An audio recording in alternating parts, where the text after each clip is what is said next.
Okay, in this video, I'm going to explain why consciousness is not fundamental. There's been times in the past where I thought consciousness was fundamental, and there's reason to believe that because everything you've ever experienced is via consciousness. So once you realize the world's not physical, it's kind of a logical step to think that consciousness is fundamental. And that's like the bottom ground of reality, right? But that's actually false, and you can agree with me or disagree with me. It doesn't really matter. But I'm going to explain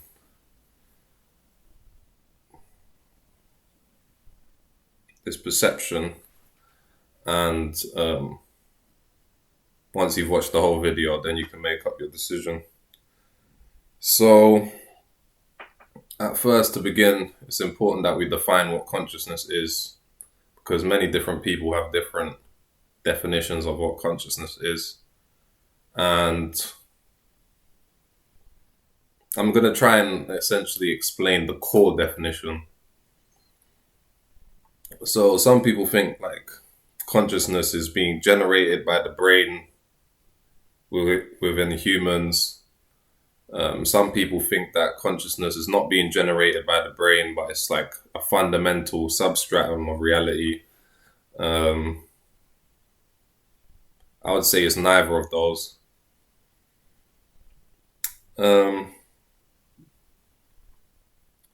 Essentially, in some of my past videos, I've used the word consciousness and awareness differently. Like, for example, in like some of my first three videos of Absolute Truth, I made the distinguishment that, for example, in those videos I used awareness to explain what the human body is aware of the external environment. So, for example, this human body is aware of this laptop and this phone and so on. I use that to kind of explain awareness. And then I kind of explained that consciousness is almost like the container that the awareness is within, right? That the awareness of this human is happening with it. Like the human and the awareness are both within consciousness. Like the consciousness is like a container in a sense, right? That has no like form of its own. It's almost just like a space, a neutral space.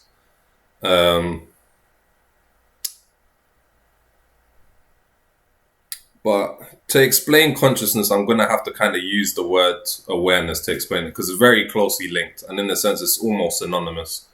So,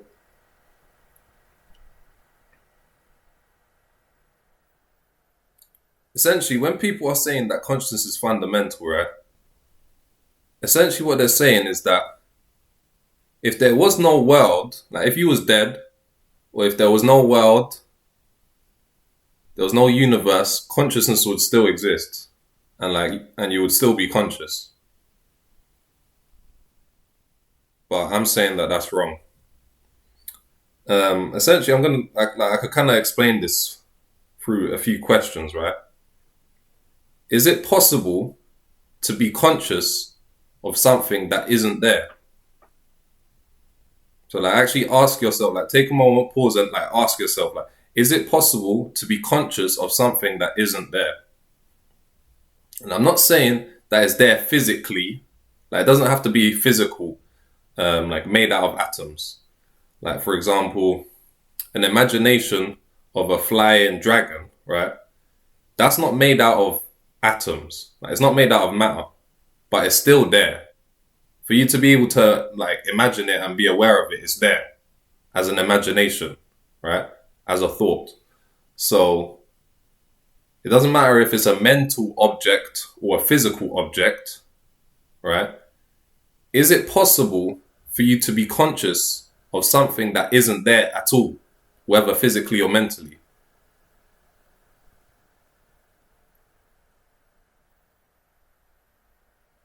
And you can like come up with your own opinion. But if you really look at it honestly, you'll realize that it's impossible to be conscious of something that isn't there. For you to be conscious of something, it has to be there.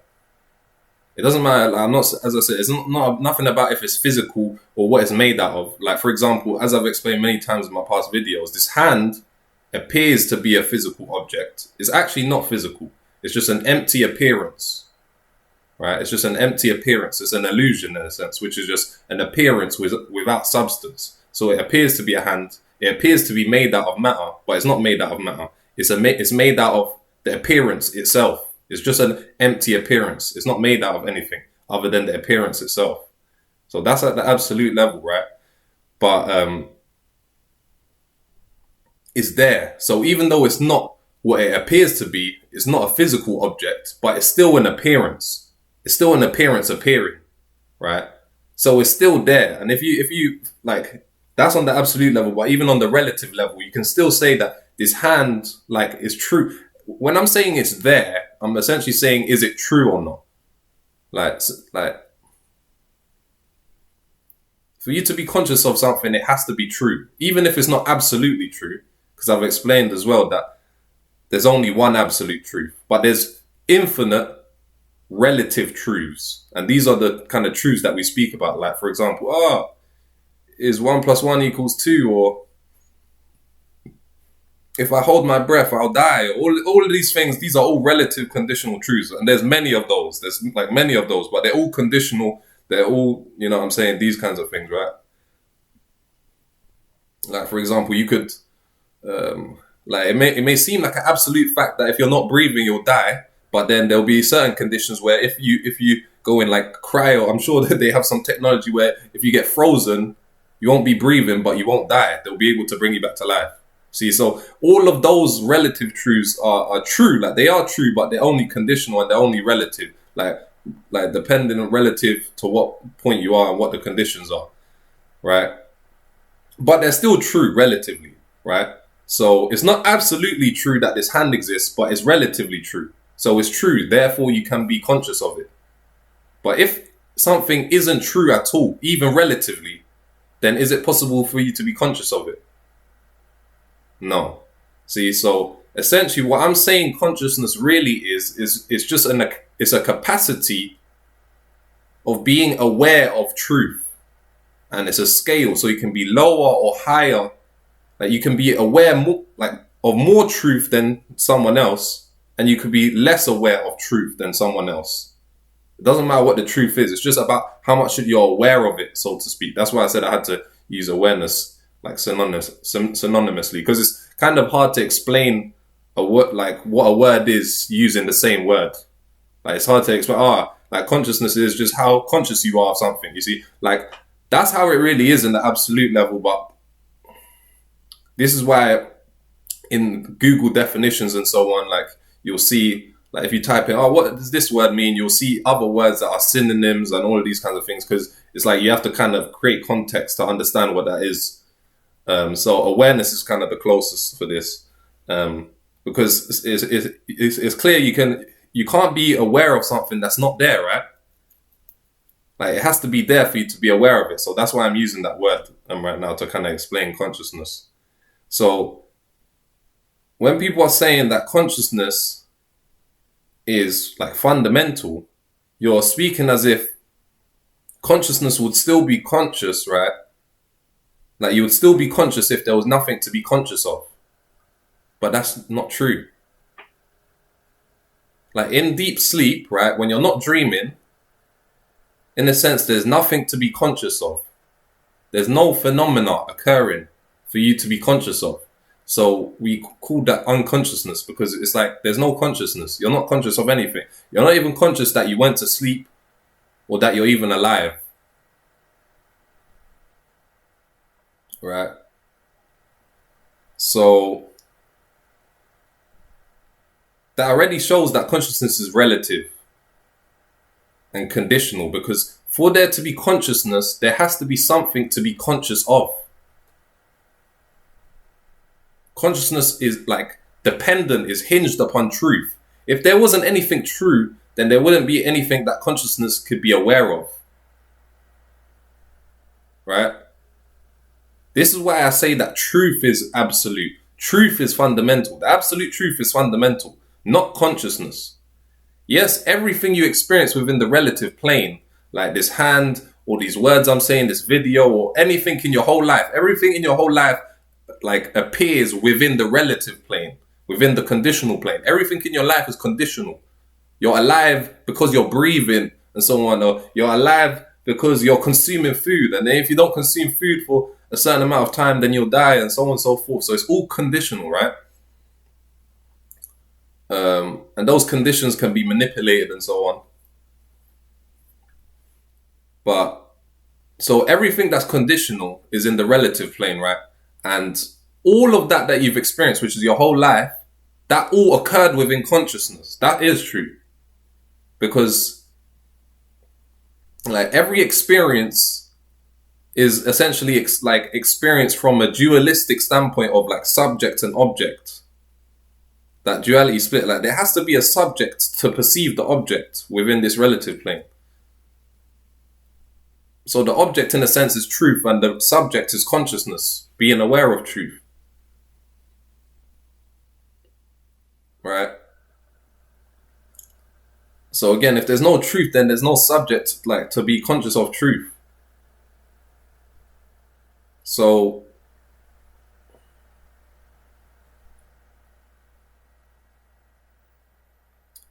in some sense, you can explain that consciousness is absolute, like when you say just consciousness is conscious of consciousness itself, right?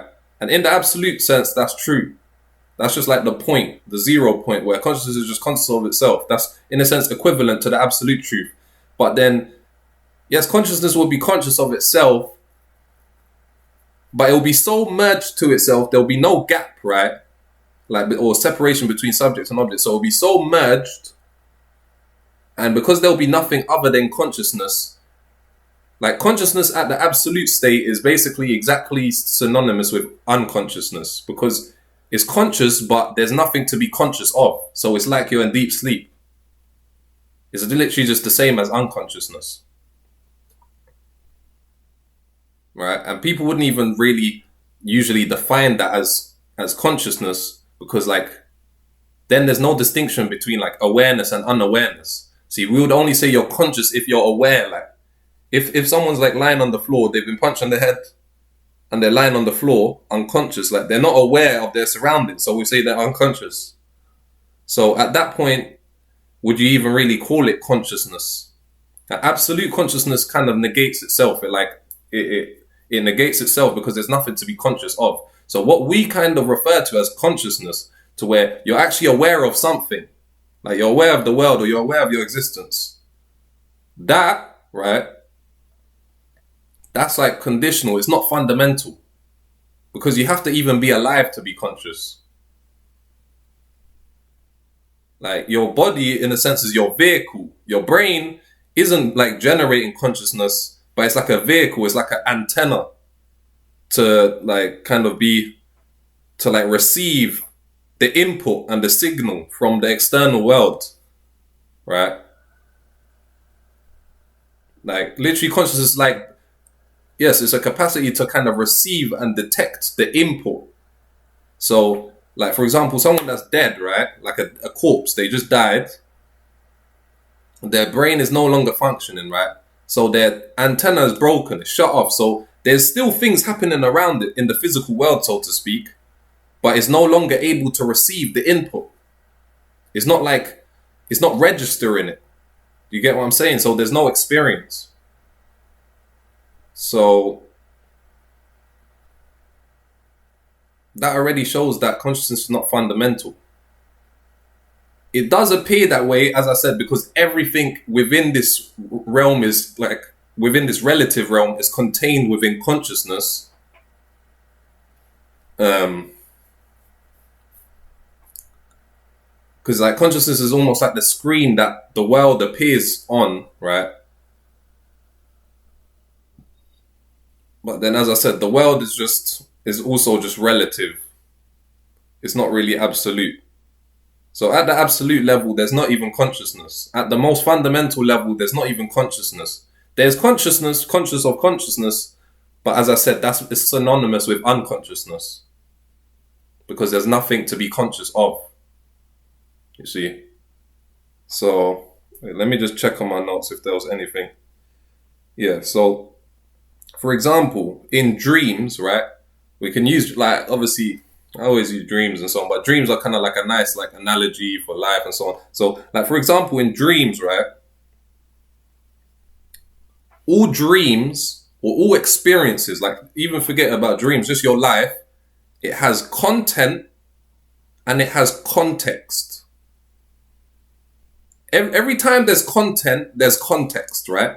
So you could be watching this video with one, like, type of context. Like, let's say you're watching it on this particular date, right? And you was in this mood, and the sun was shining, and this and that, and then you was watching it in that context. You may derive different conclusions to if you watched it 10 years later, and your personality was completely different. See, all of this stuff is conditional. So your personality was different. The things you'd learned and experienced in those 10 years, like, changed you. Everything was different. So you could watch the same video, and because the context is different, the content, which is the same, will be understood in a completely different way, right? So in every dream, in every experience, there's content and context. And in a sense, the content, right? How can I put it? Essentially, for me to, like, why I'm explaining this is because consciousness, the best way to explain it is that consciousness is the context. Like, consciousness is that, like, the highest context. It's the context for any content that you experience. That's why I'm saying, like, everything within the relative plane, which is the content that you experience right now, like this video you're watching, everything through your five senses, everything you see is the content. And consciousness is the context within which, like, the content is appearing, right? This is why, like, people can experience the same world, like a guru or something, like a highly enlightened guru, and then some, like, normal, like, person who's unaware of these things. They're experiencing the same content, but their context, their consciousness, their level of consciousness is completely different. Because as I said, the consciousness is a scale. So you could experience the same thing and have a completely different experience because the context has changed, right? And essentially bringing your consciousness higher is like expanding your context, right?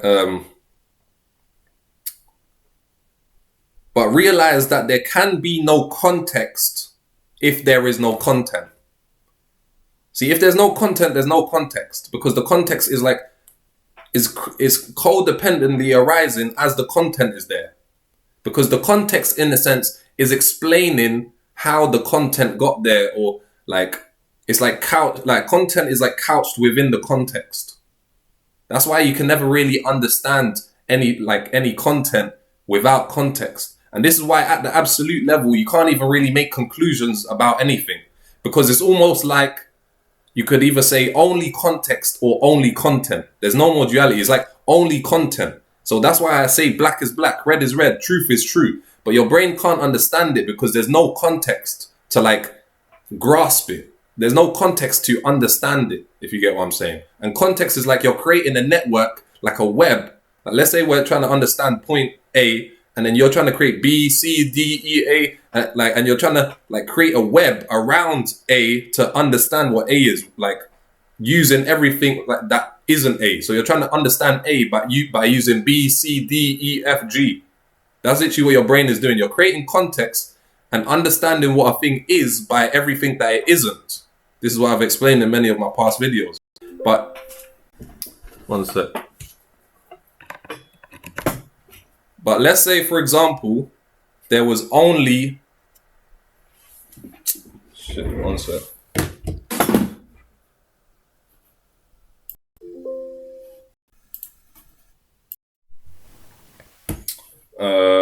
What was I saying there?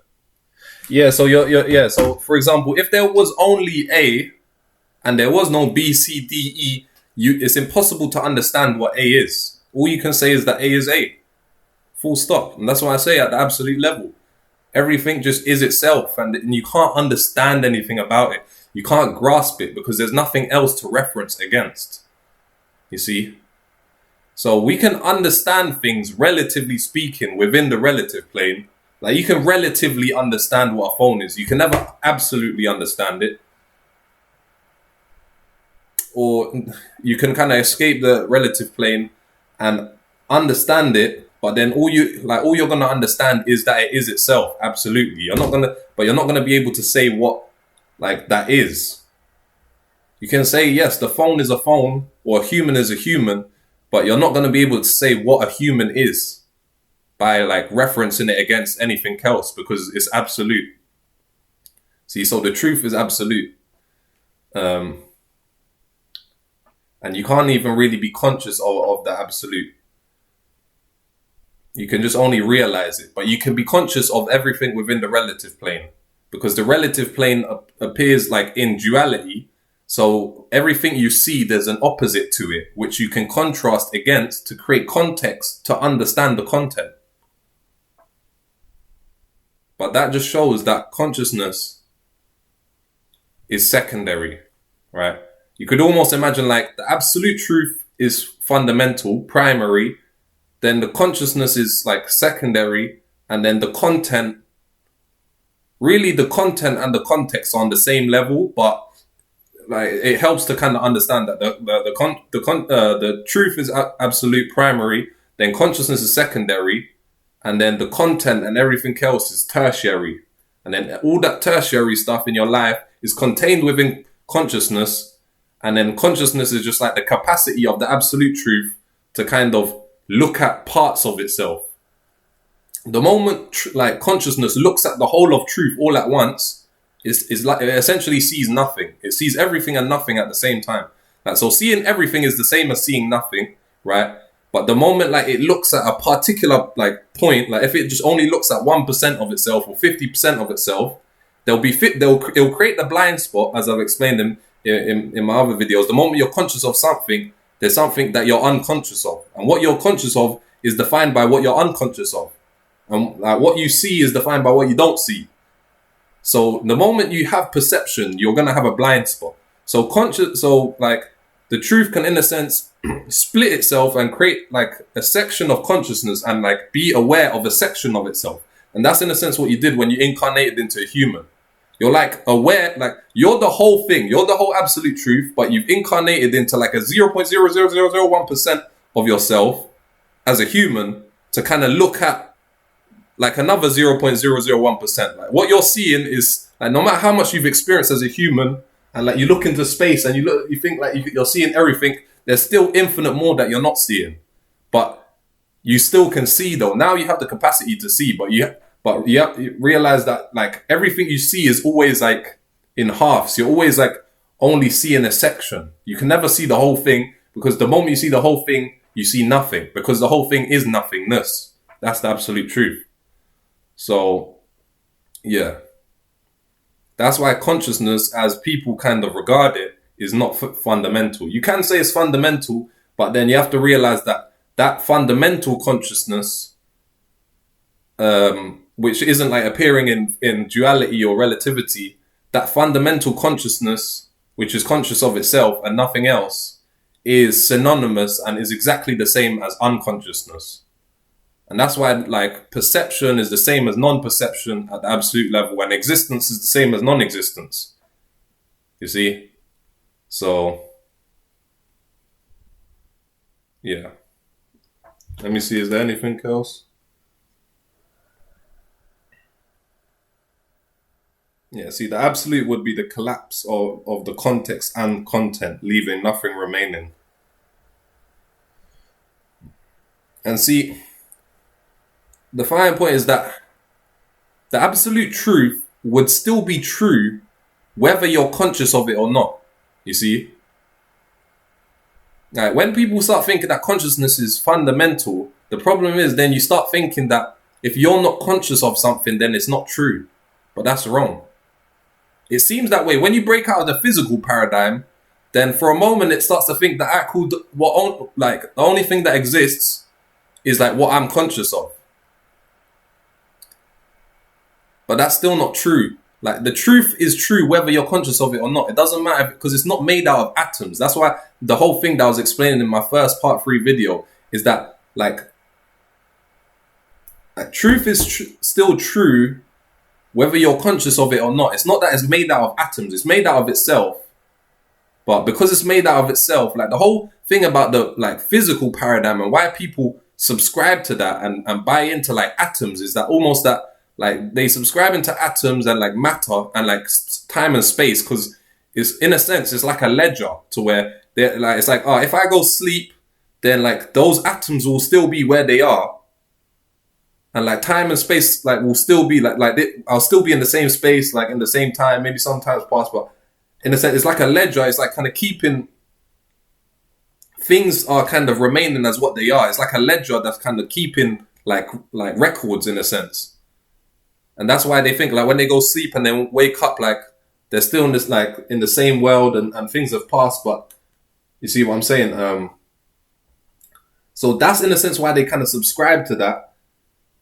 And even though what I'm saying is that there isn't atoms or anything like that, so that's a misperception, but still truth would still be true. It's not made, it doesn't have to be made out of atoms because it's made out of itself. So absolute truth is the fundamental like substratum. And there can be things that are true that you're not conscious of. But you can also become conscious of it. So you can become like, even though I said before, you can't like become conscious of the absolute truth. You can, but then as I said, then it will be the same as unconsciousness. It will be like your consciousness will eclipse into like unconsciousness. You'll be conscious of everything, which is synonymous with being conscious with nothing in particular. You won't be conscious of any like point in particular. The moment you're conscious of this video, as I've explained in my past video, then you're not conscious of something else. But if you're conscious of everything, you're not aware of this video or something else. You're just aware of everything, which is nothing in particular.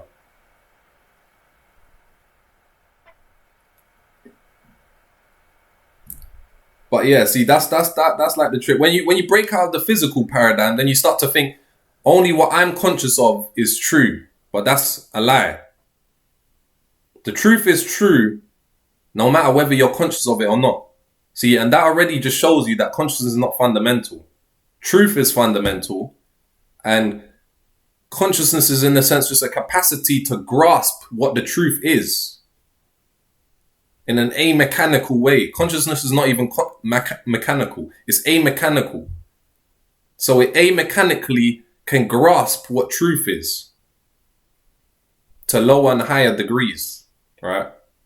And obviously your consciousness is kind of, in a sense, tied to your avatar or what, like your incarnation. So you can use your incarnation, your body, to, in a sense, like, and your body and your mind to, in a sense, like, increase your capacity of consciousness and become more and more aware of truth, right? Like, if consciousness was fundamental, there wouldn't be levels of consciousness. There would only be one level of consciousness. See? And really, there is only one level of consciousness. But in the world where it appears, see, it really does appear like there's some people who are more conscious than others, right? And relatively speaking, that is true. There are people who are more conscious than others.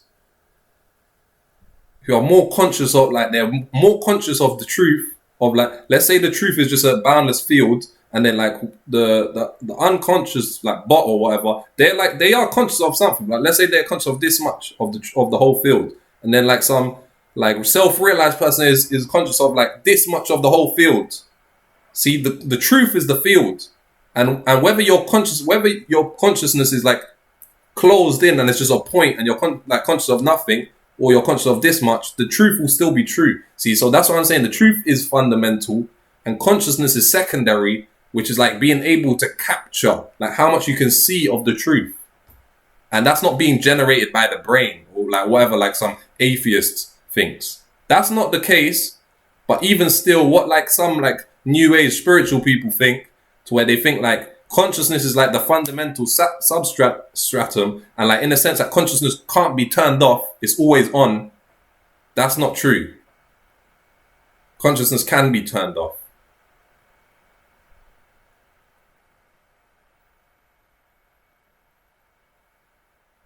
Like reality isn't made out of consciousness.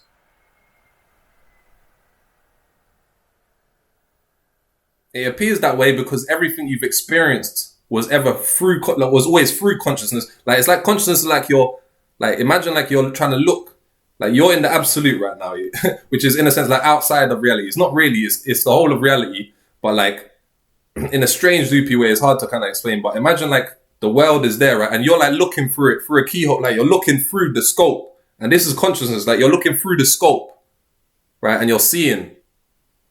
But like what's there doesn't, like, it will still be there whether like you look at it or not. What will just change is how much you're aware of it. You see?